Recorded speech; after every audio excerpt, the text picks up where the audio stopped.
Hey hello guys, welcome back to my channel. பாப்பா பர்த்டேக்கு hall பார்க்க போகிறோம். ஸோ நாங்கள் ஃபர்ஸ்ட் பார்த்தீங்கன்னா வி ஸ்பேஸ் நுங்கம்பாக்கமில் வந்திருந்தோம். ஸோ இங்கே பார்த்தீங்கன்னா 120 to 150 அக்கமடேஷன் இருந்தது. கார் பார்க்கிங்கும் ஒரு 4 to 5 கார்ஸ் பார்க் பண்ணலாம்.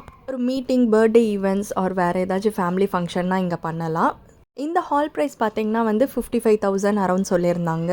லைக் 150னா 2 ஹாலாக எடுத்துக்கலான்னாங்க. ஒன்று டைனிங்க்கு, ஒன்று ஃபங்க்ஷன் ஈவெண்ட்க்கு. நாங்கள் இதை ஆப் பண்ணல. ஓகே, நெக்ஸ்ட்டு வேறு ஏதாச்சும் பார்க்கலான்றதுக்காக நெக்ஸ்ட்டு பார்த்திங்கன்னா விஜய் பார்க் போயிருந்தோம், அரும்பாக்கமில் இருக்கிறது. இங்கேயுமே பார்த்திங்கன்னா எங்களுக்கு 3 ஹால் காமிச்சாங்க. அதே மாதிரி பார்த்திங்கன்னா food price buffet non veg meals 800 plus tax சொன்னாங்க. இன்னொன்று ஒரு நான்வெஜ் மீல்ஸும் இருக்குது, அது பார்த்திங்கன்னா 950. பட் லைட்டிங் கம்மியாக இருக்க காரணத்தினால நாங்கள் ஹோட்டல் விஜய் பார்க்கும் வேண்டான்னு நினச்சோம். ஓகேன்ட்டு என் ஃபர்ஸ்ட் பையன் பர்த்டே பார்த்திங்கன்னா சென்னை தர்பார் ரெஸ்டாரண்ட் ஜாஃபர் கான்பேட்டில் இருக்கிறதுல பண்ணியிருந்தோம். இந்த ஹோட்டலில் பார்த்திங்கன்னா நான்வெஜ் ஃபுட் ப்ரைஸ் 850 ப்ளஸ் டேக்ஸ்ன்னு சொல்லியிருந்தாங்க. நாங்கள் 2 இயர்ஸ் பேக் பண்ணும்போது 800 ப்ளஸ் டேக்ஸாக இருந்தது. பட் உள்ள ஆம்பியன்ஸ்லாம் சூப்பராகவே இருக்கும். அந்த சேரு எல்லாமே ஒரு மெஜஸ்டிக் லுக் கொடுக்கும். ஹால் சீலிங், எல்லோ லைட் எல்லாமே சூப்பராக இருந்தது. எங்கள் ஃபர்ஸ்ட் பாப்பாக்கு பண்ணும்போது ரொம்ப சாட்டிஸ்ஃபைடாக இருந்தது. எங்கள் ஃபர்ஸ்ட் பையனோட டெக்கர் அண்ட் கேக் இது தான். ஓகே, நம்ம ஆல்ரெடி அங்கே பண்ணிட்டோன்றதுக்காக என் செகண்ட் பாப்பாவுக்கு வேறு பிளேஸ் பார்க்கலான்ட்டு நாங்கள் கடைசியாக ஹால் பார்த்திங்கன்னா மார்லின் மஹால். இந்த ஹால் பார்த்திங்கன்னா எனக்கு ரொம்ப க்ளோஸ் டு ஹார்ட். இந்த ஹால் எங்கே இருக்குதுன்னு பார்த்திங்கன்னா ரொம்ப சிட்டி மெயினில் சேட்பட் ஈகோ பார்க்குள்ளே இருக்கும். இங்கே தான் என்னோடய ஃபர்ஸ்ட் சீமந்தம் நடந்தது. நாங்கள் ஆல்மோஸ்ட் கேட்ட எல்லா விசாரித்த ஹால்லையுமே இது எங்களுக்கு கொஞ்சம் கம்ஃபர்டபுளாக இருந்தது. பிகாஸ் இந்த ஹால் பார்த்திங்கன்னா கொஞ்சம் சீலிங் டபுள் சீலிங் மாதிரி இருக்கும். கிட்ஸோட ஏதாச்சும் கேம்ஸ்லாம் வச்சோன்னா இங்கே கம்ஃபர்டபுளாக இருக்கும்ன்ட்டு பிளான் பண்ணோம். ஸோ இங்கே பார்த்திங்கன்னா 2 ஹால் இருக்குது. ஆல்சோ ப்ளஸ் அவுட்டோருக்காக லேக் வியூன்ட்டு ஒரு தனி பிளேஸ் இருக்குது. இதுதான் பார்த்திங்கன்னா ஹால் தாராளமாக 200 சீட்டிங் கெப்பாசிட்டி போட்டுட்டு பின்னாடியே டைனிங் வைக்கிற மாதிரி பிளான் பண்ணியிருந்தோம்.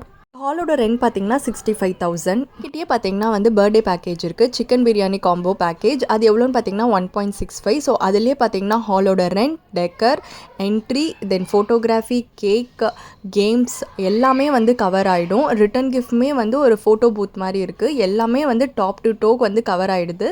ட்ரெஸ் மட்டும் நீங்கள் எடுக்கிற மாதிரி இருக்கும். இது பார்த்திங்கன்னா ஹால் 2 டைனிங் மாதிரி ரிசப்ஷன்லாம் வைக்கிறதா இருந்தால் ஹால் 1ல் ஃபங்க்ஷன் வச்சுட்டு இதை டைனிங் ஆக்கிடுவாங்க. இல்லைனா எனக்கு இந்த ஸ்பேஸே போதும்னா இதையுமே அவங்க ஃபங்க்ஷன் ஈவெண்ட்காக ரெடி பண்ணி கொடுப்பாங்க. நான் சொன்ன லேக் வியூ ஸ்பாட் போகலாம் வாங்க. ஸோ இதுதான் அவுட்டோருக்காக லேக் வியூ ஸ்பாட் மாதிரி 150 பீப்புள் அக்கமடேட் பண்ணலாம். இதுக்கு பின்னாடி பார்த்திங்கன்னா அந்த லேக் இருக்கும், சேட்பட் ஈகோ பார்க் லேக். அங்கே போட்டிங்லாம் நடக்கும். இங்கே புதுசாக எக்ஸ்பீரியன்ஸ் பண்ணணுன்னா இங்கேயும் வச்சுக்கலாம். இதோட ரெண்ட் பார்த்திங்கன்னா 75,000. நாங்கள் பார்த்திங்கன்னா ஃபுல் பேக்கேஜ் எடுக்காமல் ஃபோட்டோகிராஃபி அண்ட் ரிட்டன் கிஃப்ட் மட்டும் நாங்கள் வெளியில் பண்ணிவிட்டு மற்ற எல்லாமே இவர்கிட்ட கொடுத்துருக்கோம். இதுவுமே பார்த்திங்கன்னா இவங்களே ரெடி பண்ணி கொடுக்குறாங்க. இவங்ககிட்டயே ரெஸ்டாரண்ட் இருக்குது. வெஜ்ஜு ப்ளஸ் நான்வெஜ் ரெண்டுமே ரெடி பண்ணி கொடுப்பாங்க. ஸோ சிக்கன் பிரியாணினா 1.65 பேக்கேஜ் ஆகுது. மட்டன் பிரியாணினா கொஞ்சம் எக்ஸ்ட்ரா காஸ்ட்லி ஆகும். ஆல்சோ பார்த்திங்கன்னா இவங்ககிட்ட எல்லா ஸ்டால்ஸுமே இருக்குது. கேம்ஸுமே நிறைய வெரைட்டிஸ் இருக்குது. ஜம்பிங் கேசில், இக்லோ, தென் கேட்ச் த ஸ்ட்ரிக், அந்த எலக்ட்ரிக் அப்புறம் பலூன் ஷூட்டிங். ஸோ இந்த மாதிரி நிறைய ஆப்ஷன்ஸ் கொடுத்தாங்க. மேஸ்காட். ஸோ நாங்கள் ஒரு சிலதை செலக்ட் பண்ணியிருக்கோம். ஸோ எல்லாமே பர்த்டே வீடியோவில் நான் ரிவீல் பண்ணுறேன். இந்த ஹால் புக் பண்ணும்போது எப்படி இருந்தது பார்த்திங்கன்னா நீங்கள் வந்தால் மட்டும் போதும் அந்த மாதிரி இருந்தது. எல்லாமே அவங்க சைடே கவர் பண்ணிடுறாங்க. அப்கமிங் வீடியோஸில் காஸ்டியூம்ஸ், ரிட்டன் கிஃப்ட் அதை பற்றிலாம் நான் டீட்டெயிலாக போடுறேன். தேங்க்ஸ் ஃபார் வாட்சிங் this video. Stay tuned. By.